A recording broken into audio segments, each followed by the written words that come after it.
പാലക്കാട് മുതലമടയിൽ ആദിവാസി യുവാവിനെ പൂട്ടിയിട്ട് മർദ്ദിച്ച കേസിൽ റിസോർട്ട് ഉടമയുടെ അമ്മ പോലീസ് കസ്റ്റഡിയിൽ. കൊല്ലങ്കോട് പോലീസാണ് രംഗനായികയെ കസ്റ്റഡിയിലെടുത്തത്.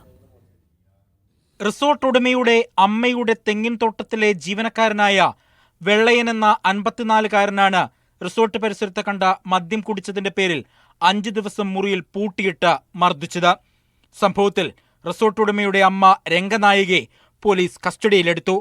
റിസോർട്ടിലെ മറ്റൊരു ജീവനക്കാരനായ തിരുനാവക അരസു വാർഡ് മെമ്പറെ വിവരമറിയിച്ചതോടെയാണ് സംഭവം പുറത്തറിയുന്നത്. പിന്നാലെ തിരുനാവക അരസുവിനെ കാണാതായി. പോലീസ് നടത്തിയ അന്വേഷണത്തിൽ മുതലമടയിൽ നിന്നാണ് ഇയാളെ കണ്ടെത്തിയത്. റിസോർട്ട് ഉടമയെ പേടിച്ച ഒളിവിൽ പോയതെന്നാണ് അരസിന്റെ മൊഴി. റിസോർട്ടിൽ പോലീസിന്റെ നേതൃത്വത്തിൽ പരിശോധന നടത്തി. അതേസമയം മുഖ്യപ്രതി പ്രഭു ഇപ്പോഴും ഒളിവിലാണ്. മീഡിയ 1 പാലക്കാട്.